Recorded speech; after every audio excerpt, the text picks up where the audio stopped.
Hello, I'm Gordon Lang, editor of CameraLabs.com. I'd like to give you a brief video tour around the Canon EF-S 18-200mm lens. Here it is, the 18-200mm. This is a super zoom lens that equips EF-S compatible bodies with a 29-320mm equivalent range. I've got it mounted here on the Canon EOS 50D body, although it's also compatible with bodies that include the 20, 30 and 40D, the 300, 350, 400 and 450D, and the entire range of digital rebels. Now let's take a closer look at some of the highlights of this lens. In terms of build quality, the 18-200mm fits roughly in the middle of the EF-S lens range, so it's not quite up to models like the 17-55 2.8, but it's certainly a big step up from models like the 18-55mm kit lens. As you might expect for an 11.1 times optical zoom lens, the barrel does extend quite a lot when you're fully zoomed in. Here's what it looks like zoomed out, and now fully zoomed into its 200mm position, working at an equivalent of 320mm. Now, like some other lenses with this kind of zoom range, there is some creep with this lens. On our model, it occurred between 80 and 35mm, so if I gradually zoom the lens out, watch what happens. At about the 80mm mark, it began to fall back down under its own weight. Now, this was a brand new sample, so that might get looser over time. Although, as we've seen with other lenses, this may not affect your particular sample as much as this one. However, a switch at the side of the barrel will lock it in its 18mm position to prevent the lens from extending when not in use. The EF-S 18-200mm is an IS lens. That means Canon's equipped it with image stabilization, which is very important when you're dealing with focal lengths that could go up to an equivalent of 320mm. To activate IS, you flick a switch on the side of the lens barrel, and from that point onwards you should be able to enjoy 3 stops of compensation. And because the system's built into the lens, you'll be able to see the effect through the optical viewfinder, which can be very reassuring at longer focal lengths. The 18-200mm has a focal ratio of f3.5 when it's zoomed out and f5.6 when it's zoomed in. That's fairly average for a lens of this specification. Unfortunately, the 18-200mm is not a USM model, which means it doesn't focus as quickly or quietly as some of Canon's premium lenses. Here's an example of how that looks and sounds in practice. Now, you'd have noticed there that the manual focusing ring at the end of the lens barrel rotated while it autofocuses, but that's actually not as inconvenient as it sounds, because normally you'll be holding the zoom ring as your main grip. And you'll also have noticed that the end section of the lens does not rotate while it's focusing, which is great news if you're a user of a polarizing filter. That's the physical tour I'm done with. Now let's see what you can do with this lens in practice. We'll start with coverage. This shot was taken with the 18-200mm zoomed out to 18mm, where it's delivering an equivalent focal length of 29mm and capturing a nice wide-angle landscape view. This is exactly the same result you'd get with the 18-55mm kit lens when it's also zoomed out. Of course, the big difference between these models is when they're zoomed in. Here's what you get with the 18-55mm when it's fully zoomed into 55mm and delivering an equivalent focal length of 88mm.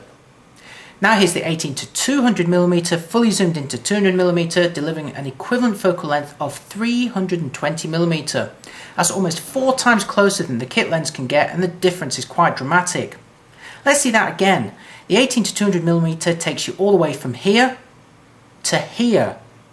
Now this gives you enormous compositional flexibility in practice, as you could at one moment be taking a nice wide angle shot of a landscape like this, then spot a bird in the distance and just simply twist that zoom ring round and grab a decent close-up shot of it.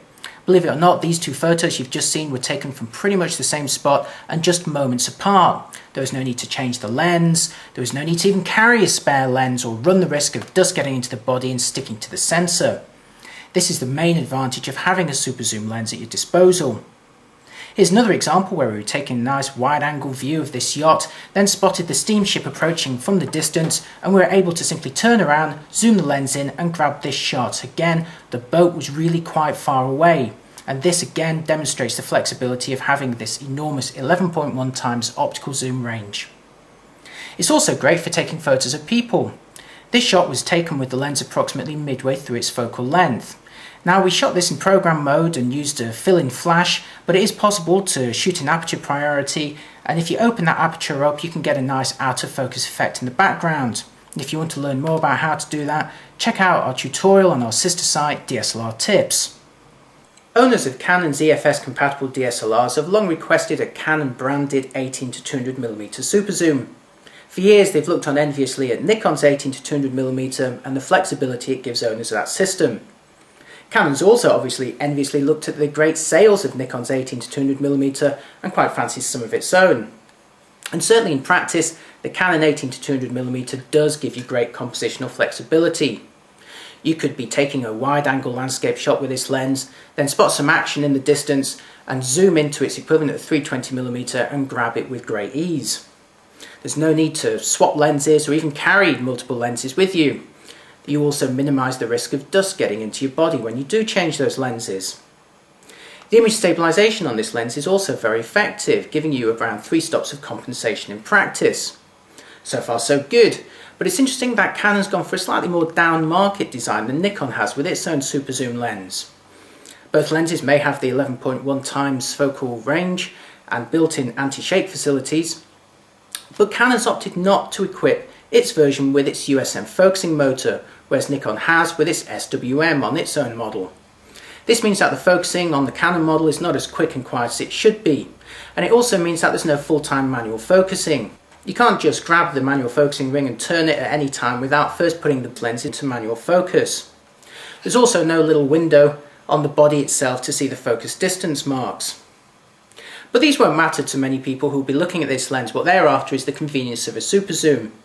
But it's very important that when you're dealing with a lens with this kind of focal range, that there will be some optical compromises. It's never going to perform as well as a lens that has a shorter focal zoom range. So to see exactly how this lens performs in practice, head on over to our full review at cameralabs.com. There we've compared it to other popular EF-S zooms, including the basic kit lens and also the popular 17 to 85mm model. So to find out if the 18-200mm is going to be the ideal lens for your Canon EF-S DSLR, then head on over to our full review. You'll find it at www.cameralabs.com.